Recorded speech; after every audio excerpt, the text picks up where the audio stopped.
नमस्ते दोस्तों, स्वागत है आप सभी का हमारे चैनल दिव्य भक्ति ज्ञान में। आइए आज की इस वीडियो में हम गोवर्धन पूजा की कथा एवं पूजा विधि महत्व के बारे में जानते हैं। एक बार देवराज इंद्र को अपनी शक्तियों पर बहुत ज्यादा घमंड हो गया था। तब भगवान कृष्ण ने उनके अहंकार को तोड़ने के लिए एक योजना बनाई। एक बार गोकुल में जब सभी लोग तरह तरह के पकवान बना रहे थे और हर्षोल्लास के साथ नृत्य संगीत कर रहे थे, तब भगवान कृष्ण ने अपनी माँ यशोदा जी से कहा कि आप लोग कौन किस उत्सव की तैयारी में लगे हो।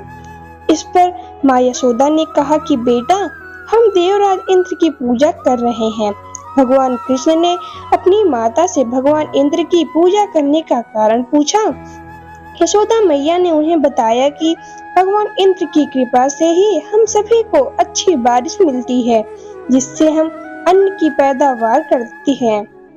माता की बात सुनकर भगवान कृष्ण ने कहा कि अगर ऐसा है तब तो हमें गोवर्धन पर्वत की पूजा करनी चाहिए, क्योंकि यही हमारी गाय चारा चरने जाती है और वहाँ पर लोग पेड़ पौधों की वजह से ही यहाँ अच्छी बारिश होती है। भगवान कृष्ण की ये बात गोकुल वासियों को सही लगी।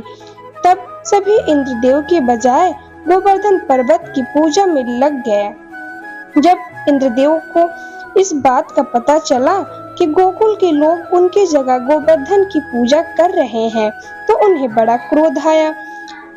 इंद्रदेव को ये बात अपमान की तरह प्रतीत हुई। तब उन्होंने अपमान का बदला लेने के लिए मूसलाधार बारिश करनी शुरू कर दी। यह बारिश इतनी विनाशकारी थी कि गोकुल वासियों के घर उजड़ गए। तब भगवान कृष्ण ने सभी को बचाने के लिए गोवर्धन पर्वत को अपनी उंगली पर उठाया, जिसके बाद सभी गांव वाले और जानवर इसके नीचे आकर खड़े हो गए। भगवान इंद्र ने 7 दिनों तक भयंकर बारिश की, लेकिन भगवान कृष्ण के द्वारा उठाए गए गोवर्धन पर्वत के नीचे रहने की वजह से किसी का बाल भी बांका नहीं हुआ। तब भगवान इंद्र को इस बात का एहसास हुआ कि उनका मुकाबला किसी सामान्य पुरुष से नहीं। ऐसे में जब उन्हें भगवान विष्णु के अवतार भगवान श्री कृष्ण के बारे में पता चला, तो उन्होंने क्षमा याचना मांगी। मुरलीधर की पूजा करके उन्हें इंद्रदेव ने भोग भी लगाया। कहते हैं तब से ही गोवर्धन पूजा की शुरुआत हुई। आइए अब हम गोवर्धन पूजा की पूजन विधि के बारे में जानते हैं। इस दिन सबसे पहले शरीर पर तेल की मालिश करके स्नान करें। इसके पश्चात घर के मुख्य द्वार पर गाय के गोबर से गोवर्धन पर्वत का चित्रण करें। साथ ही उस पर्वत को घेर कर ग्वाल पाल पेड़ और पौधों की आकृतियां बनाएं। इसके बाद गोवर्धन पर्वत के मध्य भगवान कृष्ण की मूर्ति या तस्वीर स्थापित करें। फिर गोवर्धन पर्वत और भगवान कृष्ण की पूजा करें। पूजा के उपरांत अपनी इच्छाओं की प्रार्थना करें। अंत में भगवान कृष्ण को पंचामृत और विभिन्न पकवानों का भोग अर्पित करें।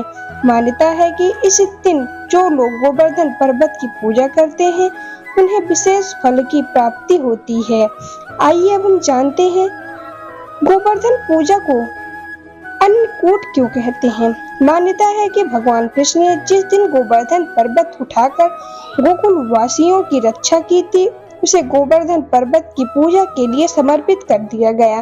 रक्षा के लिए आभार जताने के लिए हर साल गोकुल वासी गोवर्धन पर्वत को 56 भोग लगाकर विधि विधान से पूजा करने लगे। तब से गोवर्धन पूजा के लिए अन्नकूट का भोग अर्पित किया जाता है। अन्नकूट को भोजन का पहाड़ कह सकते हैं। इसमें कई सारी सब्जियों को मिलाकर मिक्स सब्जी, कढ़ी चावल, पूरी, रोटी, खिचड़ी, बाजरे का हलवा आदि बनाकर अर्पित किया जाता है। आइए गोवर्धन पूजा का महत्व के बारे में जानें।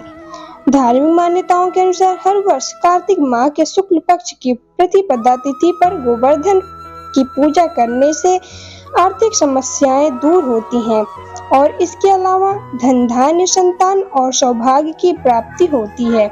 इस दिन जो भी भक्त भगवान गिरिराज की पूजा करता है, तो उसके घर में सुख समृद्धि बनी रहती है और गिरिराज भगवान जो भगवान श्री कृष्ण का ही स्वरूप है, उनका आशीर्वाद पूरे परिवार पर बना रहता। जय श्री कृष्ण। राधे राधे भक्तों। अगर यह वीडियो आपको पसंद आई हो तो वीडियो को लाइक करें और ज्यादा से ज्यादा शेयर करके चैनल को सब्सक्राइब करें।